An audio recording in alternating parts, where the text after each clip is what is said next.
¿Qué tienen en común el ADN, el grafeno, la toxicidad del plomo y las baterías de los autos? Y es que todo está conectado por el comportamiento químico del grupo 14. Buenos días, profesor. Hoy nuestro grupo le hablará un poco acerca del grupo 14, particularidades de sus elementos y algunas diferencias entre ellos que hacen este grupo de la tabla periódica.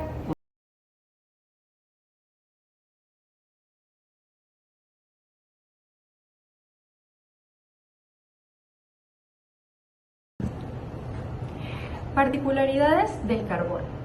El carbono es único dentro del grupo 14 de la tabla periódica.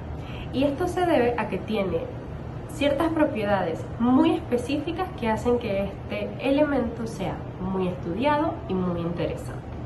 Dos de ellas son la homocatenación, que es básicamente la habilidad para formar enlaces múltiples carbono-carbono a través de enlaces covalentes. Y también está el principio de singularidad o la capacidad que tiene el carbono para formar enlaces pp-pp. Explicando un poco más de qué se trata la homocatenación, es que básicamente es cuando el carbono puede unirse consigo mismo formando cadenas muy largas, ramificadas, anillos o incluso estructuras tridimensionales. Lo que hace especial al carbono es que sus enlaces carbono-carbono son muy estables y fuertes. Esto ocurre principalmente porque el carbono es un átomo muy pequeño, lo que permite un solapamiento eficiente entre sus orbitales 2p cuando el átomo forma un enlace. En cambio, otros elementos que están en el mismo grupo, o sea, en el grupo 14, pero que están debajo del carbono, como por ejemplo el silicio, germanio o estaño, son átomos cuyos radios son bastante grandes, por los que al formar enlaces entre sí mismos, es decir, por ejemplo, silicio-silicio, germanio-germanio, van a formar enlaces débiles o inestables, debido a que por su gran tamaño los orbitales están más difusos. Es por ello que estos elementos como el silicio, germanio y estaño no pueden formar cadenas tan largas como sí lo hace el carbono. Gracias a la homocatenación, el carbono puede formar cientos de miles de estructuras distintas y de distintos compuestos, por supuesto. Esto explica principalmente la química orgánica, es como la base de la química orgánica, y por qué existen moléculas tan complejas como el ADN, las proteínas o los lípidos, que están formadas principalmente por carbono y son cadenas muy largas, aproximadamente de más de 5 carbonos, etcétera, etcétera. Y pues esto es algo muy particular de este elemento porque ningún otro elemento de su mismo grupo tiene esta capacidad. La segunda particularidad del carbono es su facilidad para formar enlaces dobles y triples muy estables, que son los que conocemos comúnmente como los enlaces pi. Es decir, que el carbono tiene esta capacidad para formar enlaces pp-pp. Estos enlaces pi se originan básicamente cuando los orbitales p de dos átomos de carbono se solapan lateralmente. El solapamiento lateral cabe recalcar que solo es efectivo cuando los orbitales p de un átomo son relativamente pequeños y cuando están también bien orientados. Y esto sucede justamente con el carbono. A medida que bajamos el grupo 14, de hecho, nos podemos dar cuenta que pues, los radios se vuelven más grandes, claramente, los orbitales p también se vuelven más grandes y difusos, por lo que no se pueden solapar bien. Como por ejemplo, en el caso del silicio y del germanio, casi no forman enlaces pi, y si lo forman son enlaces muy débiles y muy inestables. Y ya si bajamos un poco más al estaño y al plomo, son átomos que básicamente no van a formar enlaces pi. La capacidad que tiene el carbono para formar enlaces pp-pp le da las propiedades o permite la existencia de muchos fenómenos, situaciones, casos que estudiamos diariamente en la química, como por ejemplo la aromaticidad, como por ejemplo el benceno, los sistemas conjugados, permite como la existencia de materiales como el grafito, el grafeno, la existencia de polímeros conductores y explica el comportamiento de las moléculas biológicas complejas. En resumen, se podría decir que el carbono puede formar tanto enlaces sigma como enlaces pi de muy alta estabilidad, y eso lo vuelve. El carbono y el silicio, aunque vecinos en la tabla periódica, definen dos eras de innovación completamente diferentes, la era de la vida y la era digital.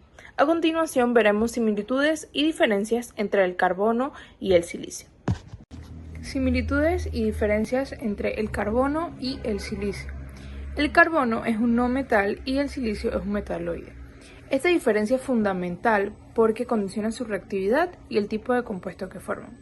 El carbono tiene como número atómico 6 y su configuración electrónica es 1s2, 2s2 y 2p2, mientras que el silicio tiene número atómico 14 y su configuración electrónica es 1s2, 2s2, 2p6, 3s2 y 3p2. Ellos se encuentran en el grupo 14, pero el carbono se encuentra en el periodo 2 y el silicio en el periodo de abajo, que es el 3. Ambos tienen 4 electrones de valencia en su capa externa, y eso es lo que tiene la tendencia a formar 4 enlaces covalentes. Ambos pueden formar también enlaces sigma y adoptan geometría tetraédrica en compuestos como el metano y el silano. También comparten estados de oxidación típicos como el -4 y el +4, que generan compuestos análogos, por ejemplo el tetracloruro de carbono y el tetracloruro de silicio.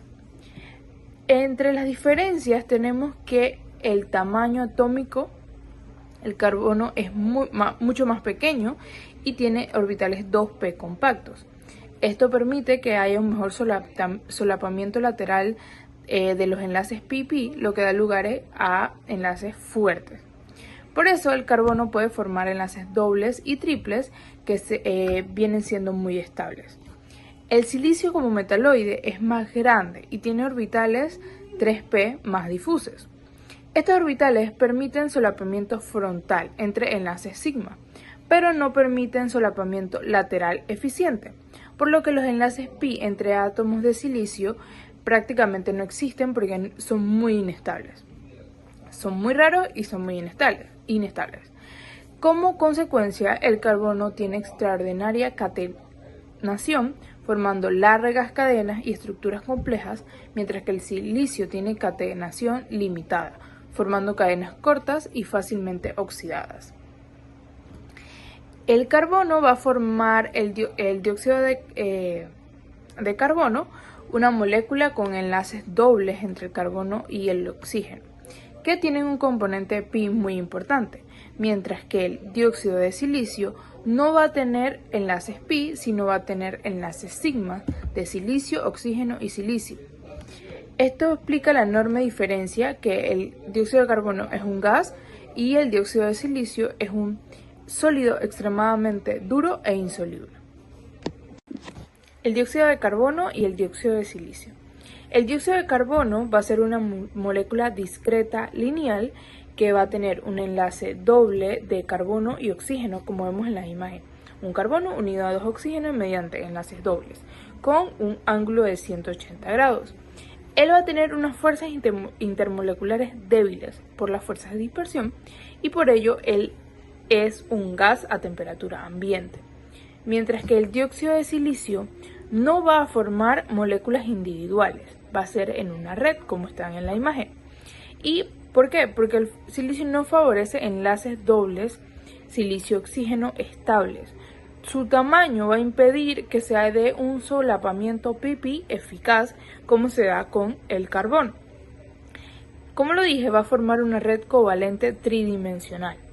Cada átomo de silicio está tetraédricamente coordinado con 4 oxígenos y cada oxígeno se une a 2 tetraedros que va a ser enlace silicio-oxígeno-silicio, como se ve en la imagen. Va a ser una estructura típica, está en el cuarzo y en el sílice vitrea. Resultado es que el silicio es un sólido duro que va a tener un alto punto de fusión mientras que el dióxido de carbono es muy bajo en fusión. La solubilidad, el dióxido de carbono es muy soluble, mientras que el dióxido de silicio no.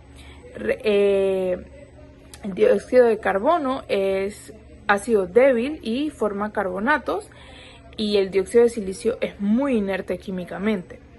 Entonces, las fuerzas intermoleculares, el dióxido de carbono tiene fuerzas débiles y el dióxido de silicio tiene una red muy fuerte de silicio, oxígeno y silicio. Reactividad de alcanos y silanos. Los alcanos tienen una baja reactividad debido a la estabilidad de sus enlaces carbono-carbono y carbono-hidrógeno, que son fuertes, no polares y difíciles de romper. Ellos reaccionan en condiciones extremas. Suelen realizarse en alta energía, en calor, ultravioleta o catalizadores, y tienen reacciones claves como con el oxígeno, que da de resultado CO2 y agua, una halogenación por radicales libres y pirólisis. Mientras que los silanos tienen una mayor reactividad porque son menos estables que los alcanos. Ellos se descomponen fácilmente con el oxígeno por la gran estabilidad que tiene el enlace silicio-oxígeno. El enlace reactivo silicio-oxígeno es clave para la hidrosililación, una reacción de adición catalítica donde el silano reacciona con dobles o triples enlaces, que son los alquenos o los alquinos. La polaridad es que el enlace silicio-hidrógeno tiene más carácter hidruro, afectando su comportamiento químico. El carbono es un elemento que destaca por su versatilidad estructural. Los compuestos de intercalación se originan cuando los clústeres de carbono son agregados de un número específico. Los nanotubos de carbono se forman al enrollarse una lámina. Hidrólisis de los tetraluros. Los elementos del grupo 14 tienen la capacidad de formar enlaces con 4 halógenos, dando lugar a los tetraluros. Estos tetraluros tienen fórmula general MX4, siendo M los elementos del grupo 14 y X los halógenos. Estos compuestos en general poseen geometría tetraédrica y enlaces covalentes. A pesar de su apariencia similar, pues estos tienen un comportamiento distinto al enfrentarse al agua. La hidrólisis ocurre cuando hay una ruptura de los enlaces carbonoide-halógeno, los cuales ocurren por acción del agua, dando lugar a hidróxidos u óxidos. La facilidad de hidrólisis depende de ciertos factores, los cuales determinan si la hidrólisis ocurre de una forma más rápida o no ocurre. Un factor es el tamaño del átomo central. Mientras más grande es el átomo central, pues es más asequible para el agua hacer el ataque nucleofílico. Por lo tanto, va a haber una hidrólisis de una forma mucho más rápida. Otro factor son los orbitales vacantes de los átomos centrales. El carbono no posee orbitales de vacíos, por lo que no puede haber un ataque nucleofílico del agua. Sin embargo, los otros elementos sí tienen disponibilidad de estos orbitales, por lo que sí ocurre un ataque nucleofílico del agua. Otro factor es la estabilidad del estado +4. Para el carbono, el estado +4 ya sabemos que es común. Lo podemos ver en compuestos orgánicos y también inorgánicos. Por ejemplo, los mismos tetraluros. Los tetraluros de carbono con estado +4 son muy estables y no reaccionan, mientras que los otros, como el plomo por ejemplo, son muy inestables e incluso se descomponen antes de hidrolizarse. A continuación, estaremos viendo la hidrólisis y elemento por elemento. En el carbono, pues este no hidroliza, ya que al tener un tamaño muy pequeño, el agua no puede atacarlo fácilmente. Además de no tener orbitales de vacíos, pues no puede aceptar fácilmente un par de electrones del agua. Además de la fuerza del enlace carbono halógeno, las cuales son muy fuertes y muy poco polares. En conclusión, los tetraluros de carbono son químicamente inertes frente al agua. En el caso del silicio, pues este sí se hidroliza frente al agua. De hecho, esta reacción ocurre extremadamente rápida y de forma violenta, produciendo humos blancos densos de óxido de silicio hidratado. El mecanismo pues es el siguiente. El agua ataca al silicio, el cual sí tiene, como vimos, orbitales d disponibles, y mediante la formación de intermediarios, pues estos intermediarios se descomponen finalmente en óxido de silicio y también se obtiene en esta reacción haluros de hidrógeno. Los tetracloruros de germanio, al igual que los del silicio, también se hidrolizan, aunque no ocurre de igual forma violenta. También forma intermediarios como el hidróxido de germanio, que al final se descompone en óxido de germanio, dando como producto final dióxido de germanio y además el haluro de hidrógeno. En el caso de los tetracloruros de estaño, pues estos también se hidrolizan parcialmente, ya que dependen del pH. En agua pura se forma una mezcla de hidróxido de estaño y de óxidos de estaño hidratados, que en exceso de base se forma el hexahidroxiestanato, el cual es muy estable y tiene carga de 2-, dando como producto final de esta hidrólisis el óxido de estaño normalmente hidratado y el haluro de hidrógeno. En el caso de los tetrahaluros de plomo, pues estos son muy inestables, ya que el plomo en estado inicialmente +4 tiende a reducirse a +2. Y al hidrolizarse, pues ocurren dos procesos, el cual es la hidrólisis, en el cual se forman hidróxidos de plomo, y la disproporción del plomo +4 a plomo +2, más el óxido del dióxido de plomo, dando como productos finales una mezcla de dióxido de plomo y óxido de plomo, más el haluro de hidrógeno. En general podemos ver una tendencia de facilidad de hidrólisis aumentar al bajar en el grupo. El factor decisivo en la facilidad de hidrólisis es la disponibilidad de los orbitales d y el tamaño de los átomos centrales. Los productos finales siempre tienden a ser los óxidos de los átomos del grupo 14 y los haluros de hidrógeno. Como ya vimos, los factores principales que afectan la hidrólisis de los tetraluros son con respecto a los átomos centrales, pero también juegan un papel muy importante los halógenos, ya que estos afectan la fuerza del enlace, la polarizabilidad del enlace y la polaridad del enlace, además de la estabilidad del ácido que se forma. Para cualquier átomo central del grupo 14, exceptuando el carbono, la tendencia básica es la siguiente. Los tetraluros con halógenos más pesados se hidrolizan más fácilmente. Esto significa que un tetraioduro de silicio hidrolizará más fácilmente con un tetrafluoruro de silicio. ¿Y por qué ocurre esto?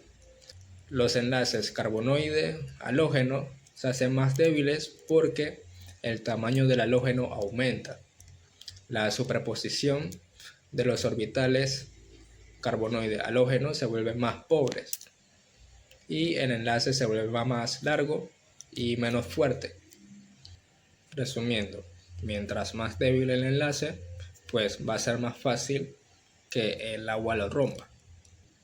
Otro factor es la polarizabilidad del halógeno. El halógeno grande, como por ejemplo el bromuro y el yoduro, tienen una nube electrónica muy deformable. y hace que el enlace entre el átomo central y el halógeno sea más polarizable y lo vuelve más susceptible al ataque nucleofílico del agua. En cambio, en el caso del fluoruro, este es muy pequeño y compacto, por lo que no es tan polarizable como los otros anteriores. Y el enlace entre el átomo central y el fluoruro es extremadamente fuerte y rígido. Otro factor es la polaridad del enlace. El enlace entre los átomos centrales y el flúor son los más polares de todos entre los diferentes tetraluros según el halógeno. Pero esta polaridad no ayuda a la hidrólisis, ya que el enlace es extremadamente fuerte y tiene una energía de enlace alta. El flúor forma enlaces muy cortos y muy estables con casi todos los elementos. Por eso el tetrafluoruro casi nunca se hidroliza fácilmente y a veces ni siquiera con calor. Un ejemplo es el tetrafluoruro de silicio, el cual se hidroliza solo parcialmente y forma el ácido hexafluorosilícico. Otro ejemplo son los tetrafluoruros de estaño y de plomo, que casi no se hidrolizan. Como pudimos ver en las reacciones de los diferentes tetraluros de los elementos, estos forman al final óxidos de los elementos y haluros de hidrógeno. La estabilidad de estos haluros de hidrógeno afecta la reacción. Por ejemplo, el fluoruro de hidrógeno es un ácido débil y se forma muy poco. Por lo tanto, la reacción no avanza tanto. En el caso de los de cloro y bromo, son ácidos muy fuertes y se forman fácilmente, impulsando la hidrólisis hacia adelante. Esto es parte del motivo por el cual los tetrafluoruros no se hidrolizan tan fácilmente como los otros tetraaluros. Los carburos son una importante familia de compuestos formados por la combinación del carbono con elementos metálicos o semimetálicos. Su estudio es fundamental ya que presentan propiedades excepcionales como la dureza o altos puntos de fusión, incluso estabilidad térmica y en algunos casos conductividad. Estas características los convierten en materiales clave en industrias como la metalurgia, la electrónica y la ingeniería mecánica, y en la producción de herramientas de corte. Desde el punto de vista químico, estos compuestos pueden clasificarse en carburos iónicos, covalentes y intersticiales. Hidrólisis de los tetraluros. Los elementos del grupo 14 tienen la capacidad de formar enlaces con 4 halógenos, dando lugar a los tetraluros. Estos tetraluros tienen fórmula general MX4, siendo M los elementos del grupo 14 y X los halógenos. Estos compuestos en general poseen geometría tetraédrica y enlaces covalentes. A pesar de su apariencia similar, pues estos tienen un comportamiento distinto al enfrentarse al agua. La hidrólisis ocurre cuando hay una ruptura de los enlaces carbonoide-halógeno, los cuales ocurren por acción del agua, dando lugar a hidróxidos u óxidos. La facilidad de hidrólisis depende de ciertos factores, los cuales determinan si la hidrólisis ocurre de una forma más rápida o no ocurre. Un factor es el tamaño del átomo central. Mientras más grande es el átomo central, pues es más asequible para el agua hacer el ataque nucleofílico. Por lo tanto, va a haber una hidrólisis de una forma mucho más rápida. Otro factor son los orbitales vacantes de los átomos centrales. El carbono no posee orbitales de vacíos, por lo que no puede haber un ataque nucleofílico del agua. Sin embargo, los otros elementos sí tienen disponibilidad de estos orbitales, por lo que sí ocurre un ataque nucleofílico del agua. Otro factor es la estabilidad del estado más 4. Para el carbono, el estado más 4 ya sabemos que es común. Lo podemos ver en compuestos orgánicos y también inorgánicos. Por ejemplo, los mismos tetraluros. Los tetraluros de carbono con estado más 4 son muy estables y no reaccionan, mientras que los otros, como el plomo por ejemplo, son muy inestables e incluso se descomponen antes de hidrolizarse. A continuación, estaremos viendo la hidrólisis y elemento por elemento.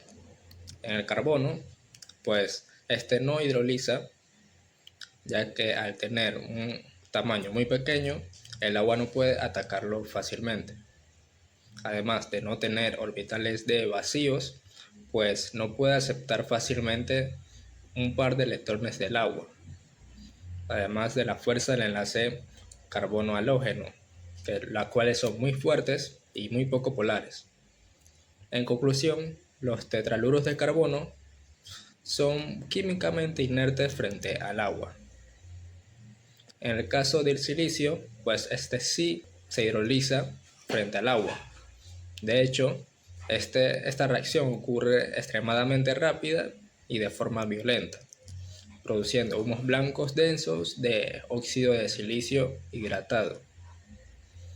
El mecanismo, pues, es el siguiente. El agua ataca al silicio, el cual sí tiene, como vimos, orbitales d disponibles, y mediante la formación de intermediarios, pues estos intermediarios se descomponen finalmente en óxido de silicio y también se obtiene en esta reacción haluros de hidrógeno. Los tetracloruros de germanio, al igual que los del silicio, también se hidrolizan, aunque no ocurre de igual forma violenta. También forma intermediarios como el hidróxido de germanio, que al final se descompone en óxido de germanio, dando como producto final dióxido de germanio y además el haluro de hidrógeno. En el caso de los tetracloruros de estaño, pues estos también se hidrolizan parcialmente, ya que dependen del pH. En agua pura se forma una mezcla de hidróxido de estaño y de óxidos de estaño hidratados, que en exceso de base se forma el hexahidroxiestanato, el cual es muy estable y tiene carga de 2-, dando como producto final de esta hidrólisis el óxido de estaño normalmente hidratado y el haluro de hidrógeno.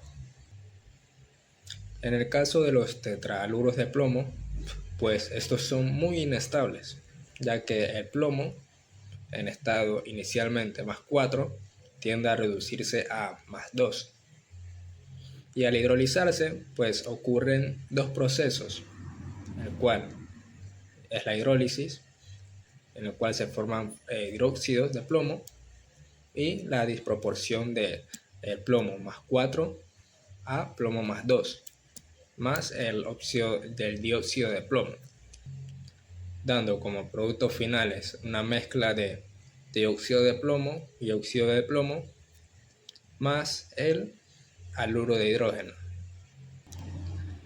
En general podemos ver una tendencia de facilidad de hidrólisis aumentar al bajar en el grupo. El factor decisivo en la facilidad de hidrólisis es la disponibilidad de los orbitales d y el tamaño de los átomos centrales. Los productos finales siempre tienden a ser los óxidos de los átomos del grupo 14 y los haluros de hidrógeno. Como ya vimos, los factores principales que afectan la hidrólisis de los tetraluros son con respecto a los átomos centrales, pero también juegan un papel muy importante los halógenos, ya que estos afectan la fuerza del enlace, la polarizabilidad del enlace y la polaridad del enlace, además de la estabilidad del ácido que se forma. Para cualquier átomo central del grupo 14, exceptuando el carbono, la tendencia básica es la siguiente. Los tetraluros con halógenos más pesados se hidrolizan más fácilmente. Esto significa que un tetraioduro de silicio hidrolizará más fácilmente con un tetrafluoruro de silicio. ¿Y por qué ocurre esto? Los enlaces carbonoide-halógeno se hacen más débiles porque el tamaño del halógeno aumenta. La superposición de los orbitales carbonoide-halógeno se vuelven más pobres y el enlace se vuelve más largo y menos fuerte. Resumiendo, mientras más débil el enlace, pues va a ser más fácil que el agua lo rompa. Otro factor es la polarizabilidad del halógeno. El halógeno grande, como por ejemplo el bromuro y el yoduro, tienen una nube electrónica muy deformable y hace que el enlace entre el átomo central y el halógeno sea más polarizable y lo vuelve más susceptible al ataque nucleofílico del agua. En cambio, en el caso del fluoruro, este es muy pequeño y compacto, por lo que no es tan polarizable como los otros anteriores. Y el enlace entre el átomo central y el fluoruro es extremadamente fuerte y rígido. Otro factor es la polaridad del enlace. El enlace entre los átomos centrales y el flúor son los más polares de todos entre los diferentes tetraluros según el halógeno. Pero esta polaridad no ayuda a la hidrólisis, ya que el enlace es extremadamente fuerte y tiene una energía de enlace alta. El flúor forma enlaces muy cortos y muy estables con casi todos los elementos. Por eso el tetrafluoruro casi nunca se hidroliza fácilmente y a veces ni siquiera con calor. Un ejemplo es el tetrafluoruro de silicio, el cual se hidroliza solo parcialmente y forma el ácido hexafluorosilícico. Otro ejemplo son los tetrafluoruros de estaño y de plomo, que casi no se hidrolizan. Como pudimos ver en las reacciones de los diferentes tetraluros de los elementos, estos forman al final óxidos de los elementos y haluros de hidrógeno. La estabilidad de estos haluros de hidrógeno afecta la reacción. Por ejemplo, el fluoruro de hidrógeno es un ácido débil y se forma muy poco. Por lo tanto, la reacción no avanza tanto. En el caso de los de cloro y bromo, son ácidos muy fuertes y se forman fácilmente, impulsando la hidrólisis hacia adelante. Esto es parte del motivo por el cual los tetrafluoruros no se hidrolizan tan fácilmente como los otros tetraaluros. Los carburos son una importante familia de compuestos formados por la combinación del carbono con elementos metálicos o semimetálicos. Su estudio es fundamental ya que presentan propiedades excepcionales como la dureza o altos puntos de fusión, incluso estabilidad térmica y en algunos casos conductividad. Estas características los convierten en materiales clave en industrias como la metalurgia, la electrónica y la ingeniería mecánica, y en la producción de herramientas de corte. Desde el punto de vista químico, estos compuestos pueden clasificarse en carburos iónicos, covalentes y intersticiales. Los carburos iónicos, también llamados carburos salinos, se forman entre el carbono y metales muy electropositivos, principalmente del grupo 2 y 13. Su característica principal es la presencia de aniones carbonados con carga negativa elevada, lo que les da un comportamiento similar a la de una sal. Existen dos tipos fundamentales de aniones en los carburos iónicos, los cuales son el metanurado, el cual tiene el carbono con carga 4-, y el acetiluro con carga 2-. La estructura de estos carburos depende del tipo del anión y el tamaño del catión metálico. Sus redes cristalinas son análogas a estructuras salinas conocidas como las del cloruro de sodio, por ejemplo. Un ejemplo de un carburo con carga 2- es el carburo de calcio. En esta estructura, cada calcio 2- está rodeado por 6 aniones acetiluro 2-. Los iones acetiluro se disponen paralelos entre sí. Un ejemplo de un carburo con el carbono teniendo carga 4- es el carburo de berilio, el cual tiene estructura antifluorita. El anión metalurado ocupa el centro del cubo.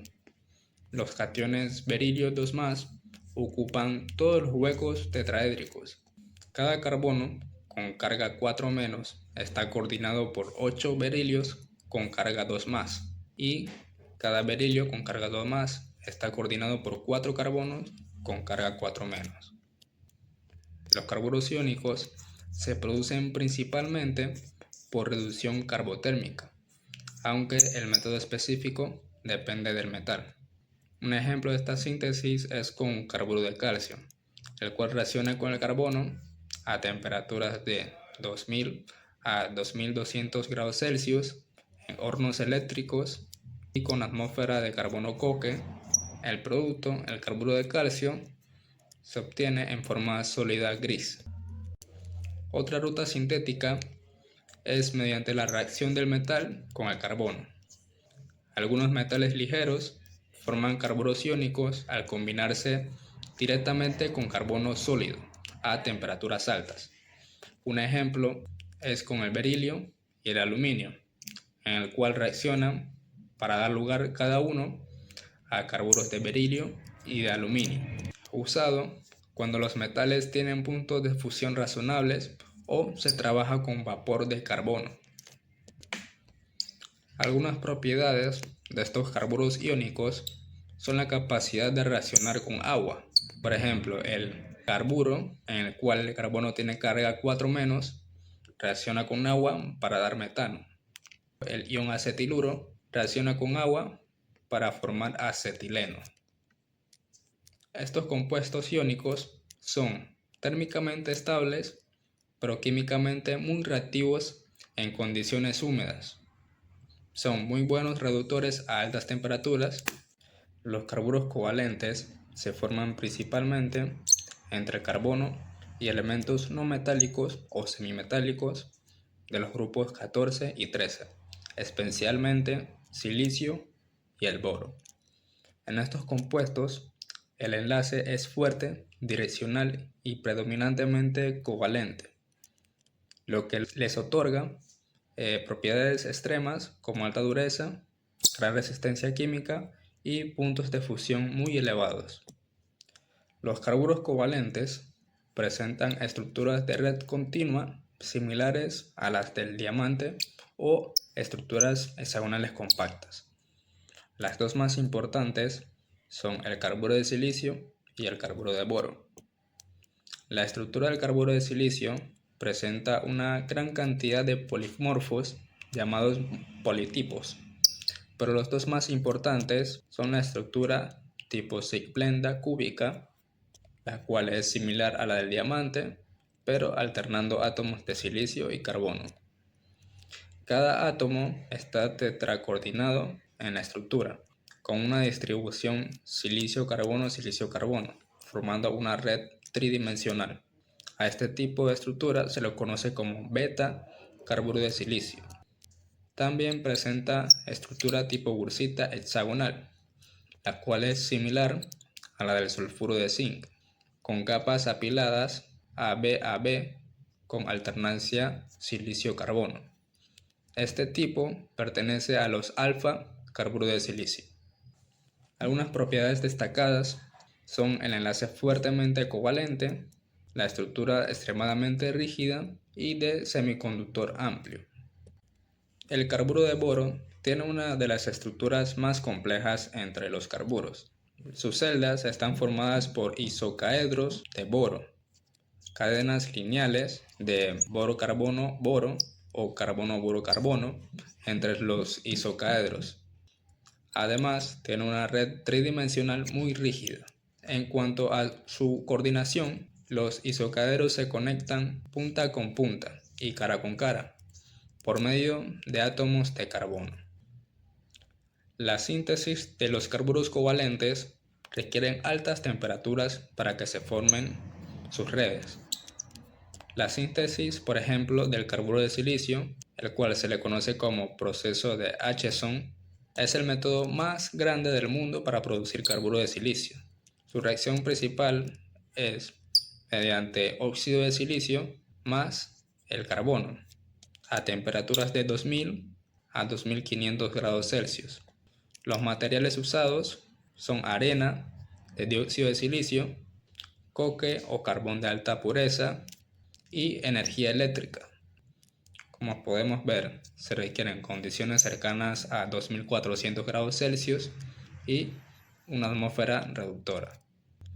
Otros métodos alternativos para carburos covalentes son la síntesis por vapor, el método Sol-Gel para el carburo de silicio nanoestructurado y la reacción directa entre el silicio más el carbono. Los carburos intersticiales son compuestos formados por metales de transición de los grupos 3 a 6, que incorporan átomos pequeños de carbono dentro de los huecos intersticiales de sus redes metálicas compactas. Este tipo de carburo es muy diferente a los otros dos, ya que no forman aniones. El átomo de carbono se sitúa en huecos octaédricos o tetraédricos de la red metálica y presenta un enlace metálico covalente muy fuerte. Como resultado, exhiben propiedades extraordinarias de dureza comparable a materiales cerámicos, los cuales exhiben puntos de fusión altos y gran conductividad eléctrica. La estructura de estos carburos depende del metal de transición y su red metálica original. Los tipos más comunes son la estructura tipo cloruro de sodio, las cuales ocupan huecos octaédricos. También es la estructura más común en los carburos intersticiales. Algunos ejemplos son los carburos de titanio y de circonio. El metal titanio y circonio forman una red FCC. Los átomos de carbono ocupan todos los huecos octaédricos, resultando en estructuras tipo cloruro de sodio, pero con el metal en posición del sodio y el carbono en la posición del cloruro. En el caso del carburo de wolframio o de tungsteno, forma una red hexagonal compacta, mientras que el carbono ocupa mitad de los huecos prismáticos. Otra estructura de carburos intersticiales son la estructura tipo carburo de hierro, el cual tiene estructura tipo cementita, presente en los aceros y fundiciones. Posee estructura ortorrómbica compleja, con el carbón ocupando huecos de manera parcial asimétrica. Esta estructura define propiedades mecánicas del acero. Los carburos intersticiales se preparan principalmente por carburación, es decir, introduciendo carbono en el metal a alta temperatura. Esta reacción requiere condiciones de 1500 a 2000 grados Celsius. El metal se calienta en contacto directo con grafito o con coque, y también sus condiciones tienen atmósferas inertes. Otro método es la carburación en fase sólida, en la cual el metal se mezcla con carbón activo, se compacta y se calienta, usado para sintetizar el carburo de titanio, carburo de circonio y carburo de hafnio. Las propiedades de estos carburos intersticiales, pues al igual que los anteriores, poseen una dureza muy alta, similar a las de los carburos covalentes, altísimos puntos de fusión, buena conductividad eléctrica y térmica, e inercia frente a ácidos.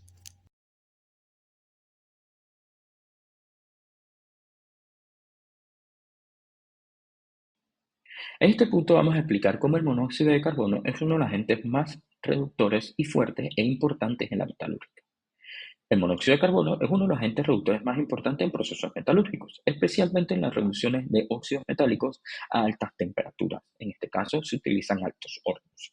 Su poder reductor se explica termodinámicamente hablando por su capacidad de oxidarse a dióxido de carbono en un proceso altamente exergónico, donde vemos la reacción donde el monóxido de carbono reacciona con oxígeno para formar dióxido de carbono. En este punto vamos a ver la interpretación del diagrama de Elingham. El diagrama de Elingham representa la energía libre de Gibbs estándar de diversos óxidos en función de su temperatura. Como corresponde, nosotros vamos a ver la formación del dióxido de carbono a partir del oxígeno y el monóxido de carbono. Inclusive vamos a ver la formación del monóxido de carbono. En este contexto, la reducción de los óxidos metálicos es más común analizar en la reacción inversa de formación. Vamos a tener que 2 moles de carbono van a formar con 1 mol de oxígeno 2 moles de monóxido de carbono. Esta reacción es la que realmente es el potencial reductor como el monóxido de carbono, en donde significativamente la entropía de la reacción aumenta significativamente, o sea, mayor a 0, dándonos por ende una pendiente negativa fuertemente. ¿Qué implica tener una pendiente negativa en un diagrama de Elingham? El aumento del poder reductor con respecto a la temperatura. Una pendiente negativa significa que a medida que aumenta la temperatura, el valor de la energía libre de Gibbs en formación del monóxido de carbono se vuelve más negativa. Esto indica de que la reacción de formación del monóxido de carbono es termodinámicamente más favorable a altas temperaturas. Por ende, como se explicaba en el punto anterior, es más favorable explicar la formación del monóxido de carbono y luego la oxidación de este monóxido de carbono a dióxido de carbono. Ahora bien, este criterio de reducción del monóxido de carbono puede reducir espontáneamente a un óxido metálico. Si la reacción neta de la energía libre de Gibbs es negativa, esto ocurre cuando la línea de formación de carbono a monóxido de carbono o de monóxido de carbono a dióxido de carbono está por debajo de la línea de formación de del óxido metálico en este diagrama, donde podemos ver entonces la reacción neta de reducción del óxido metálico, donde vamos a tener que el óxido metálico va a reaccionar con el monóxido de carbono, en donde el metal se va a reducir y lo vamos a tener solito completo y el monóxido de carbono se oxida para formar dióxido de carbono. Como hemos explicado anteriormente, el monóxido de carbono es uno de los agentes reductores más utilizados en la metalúrgica y como lo hemos descrito en el diagrama de Elingham. Ahora bien, vamos a verlo con un ejemplo. El monóxido de carbono lo utilizamos para, en este caso, reducir en altos hornos o obtener hierro a partir del trióxido de dihierro, que es conocido como la hematita. Ahora bien, a altas temperaturas, alrededor de los 600 grados a 900 grados, la línea de formación del monóxido de carbono cae por debajo de la línea del óxido de hierro. Esto permite que el monóxido de carbono se queme por medio de choque. En este punto, al quemarse, se va a hacer su efecto reductor, donde va a reducir el óxido de hierro que tenemos en la hematita, donde podemos ver su ecuación general, donde vamos a tener el trióxido de hierro más el monóxido de carbono, donde nos va a producir hierro y dióxido de carbono. Sí podemos observar que la energía libre de Gibbs es negativa porque es menor a 0. En el diagrama Elingham muestra que a medida que aumentamos la temperatura, el poder reductor del monóxido de carbono se vuelve mucho más fuerte. Cada vez que abres una bebida gaseosa o respiras, está ocurriendo una de las reacciones químicas más importantes para la vida, la reacción entre el dióxido de carbono y el agua. La base de esta reacción es que el dióxido de carbono gaseoso va a reaccionar en agua líquida y establece un equilibrio con el ácido carbónico en solución acuosa. Es una reacción de hidratación.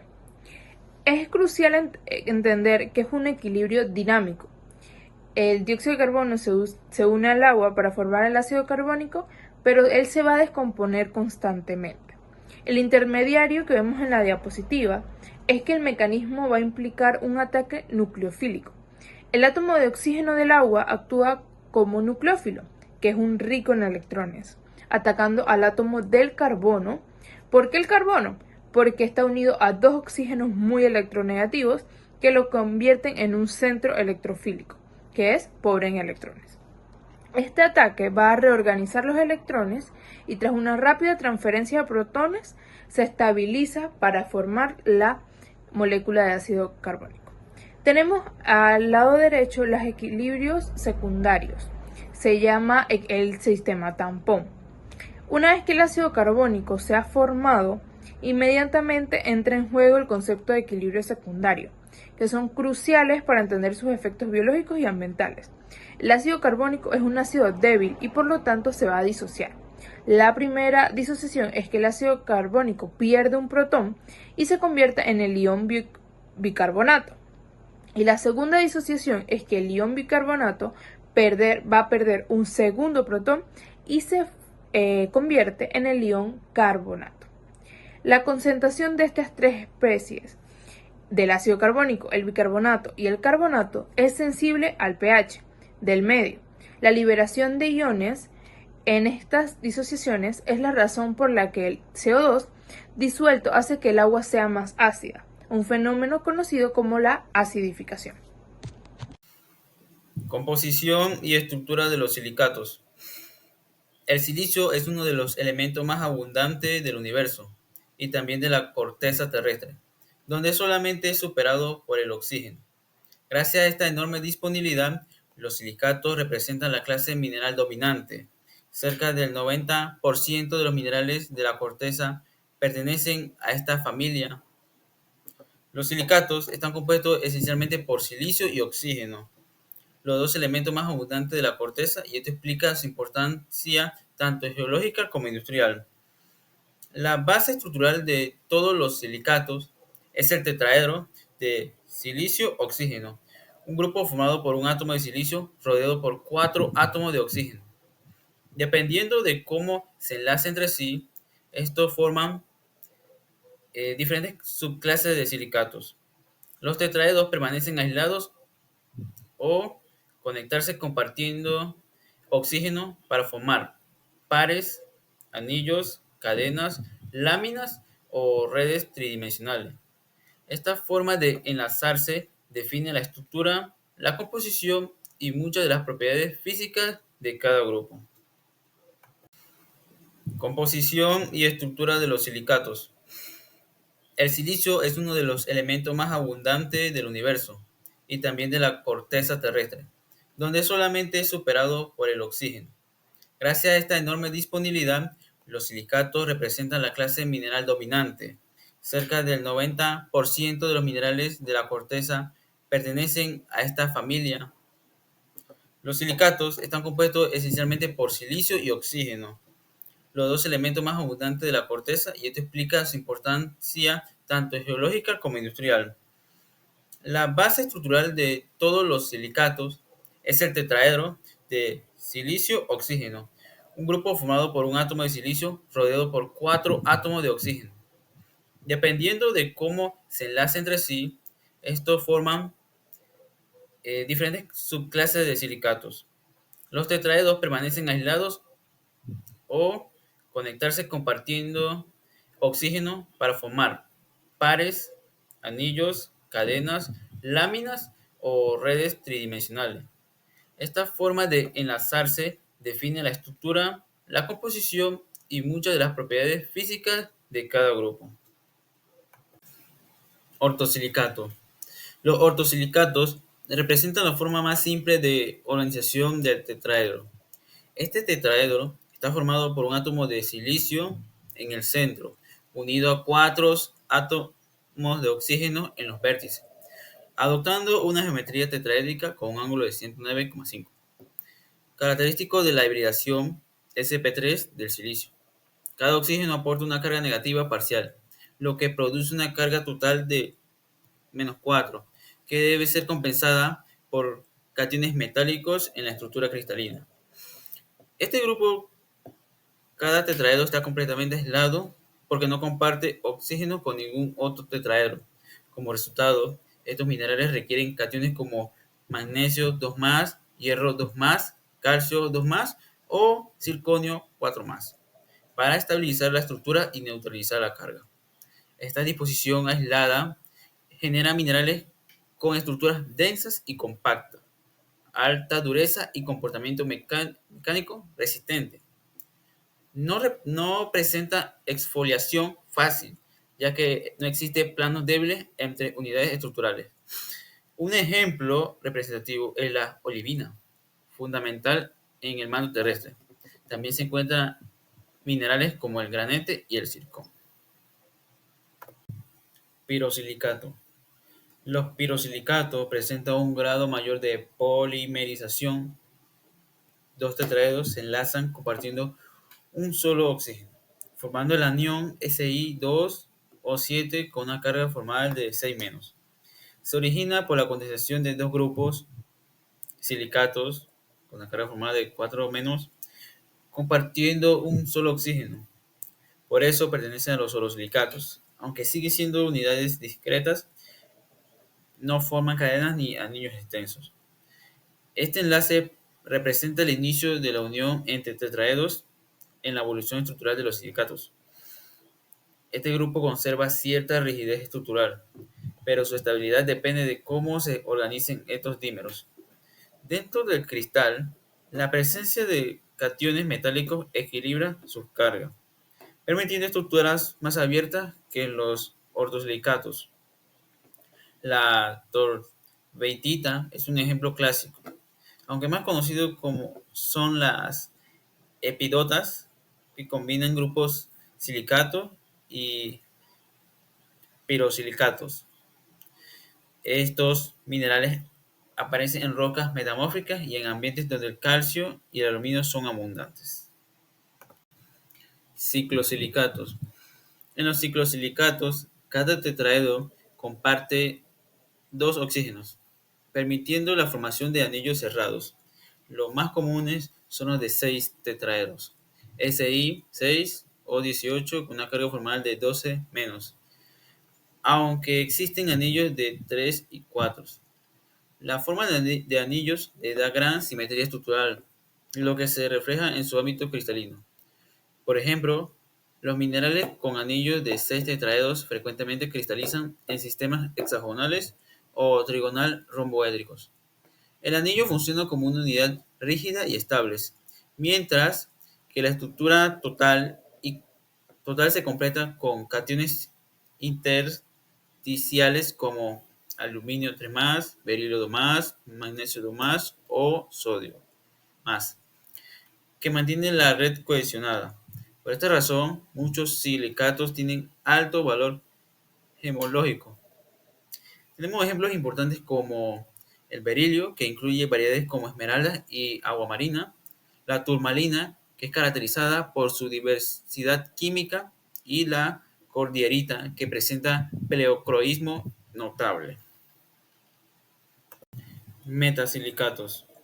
Los metasilicatos corresponden principalmente a los inosilicatos, donde los tetraedros se enlazan compartiendo dos oxígenos formando cadenas lineales infinitas.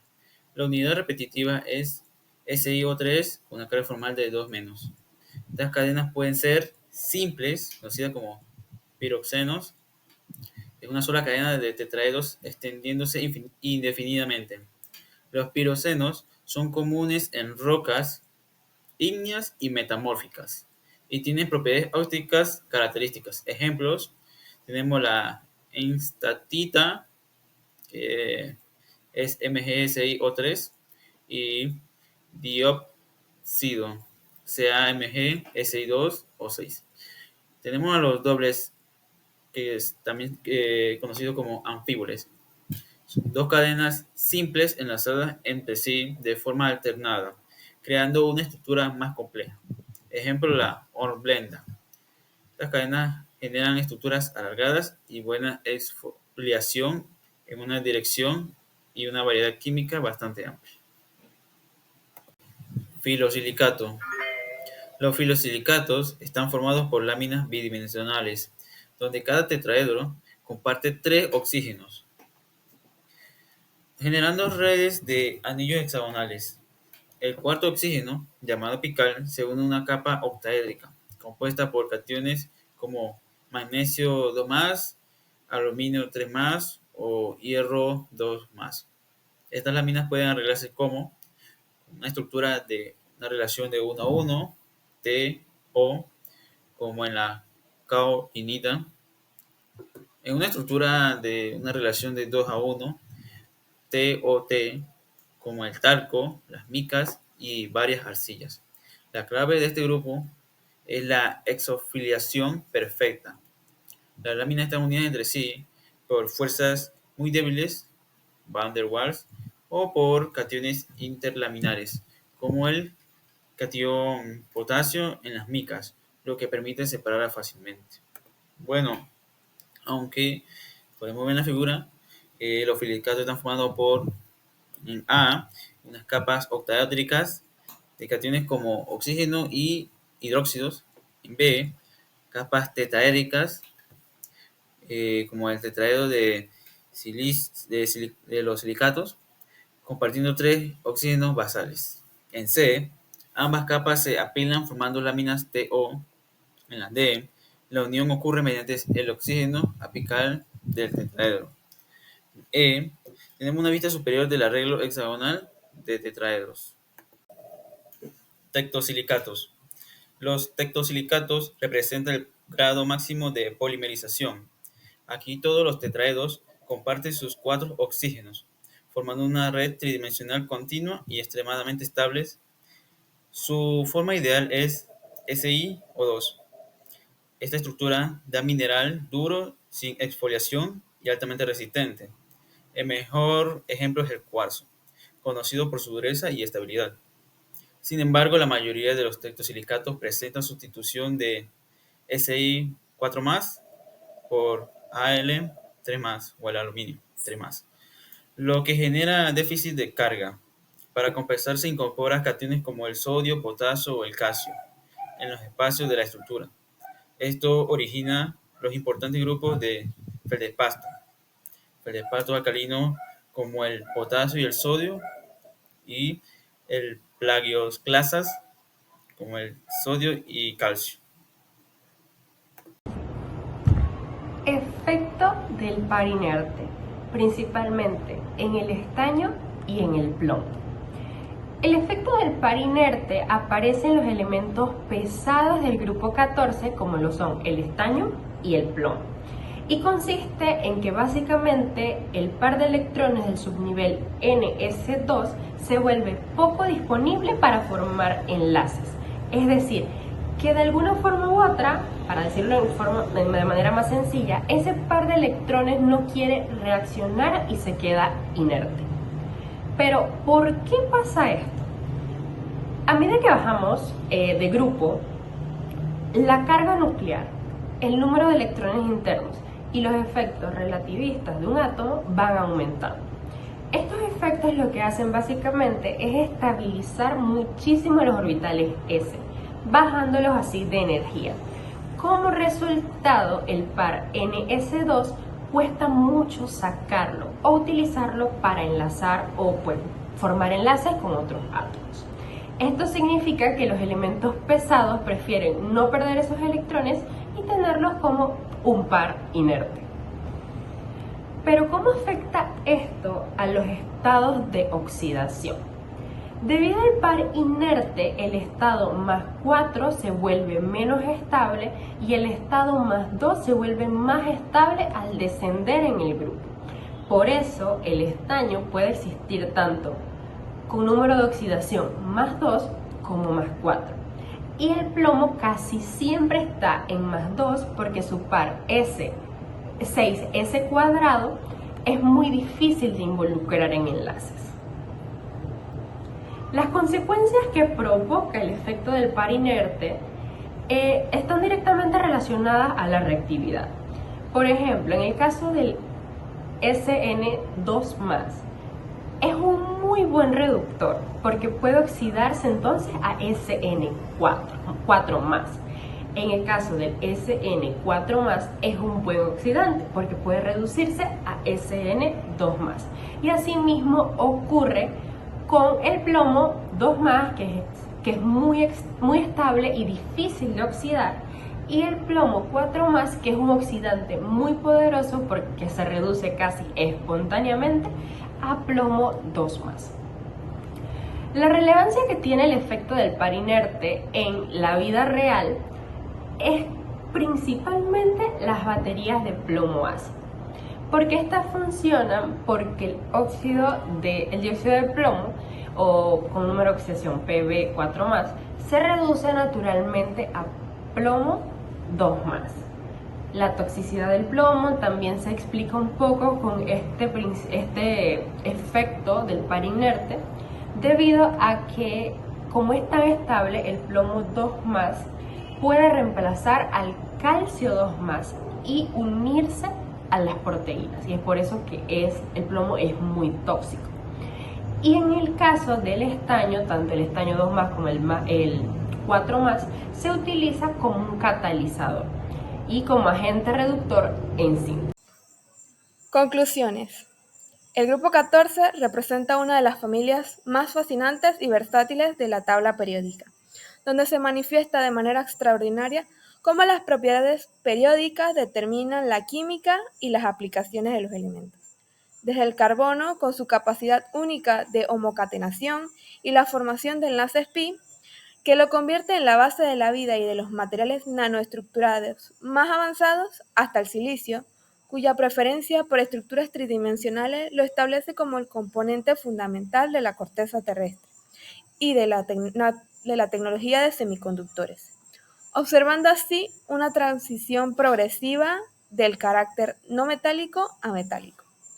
La comparación entre el dióxido de carbono molecular y el dióxido de silicio polimérico, la diferencia de reactividad entre alcanos y los silanos y la enorme diversidad estructural de los silicatos demuestran que pequeñas variaciones en el tamaño atómico y energía del enlace generan consecuencias profundas en la estructura y reactividad.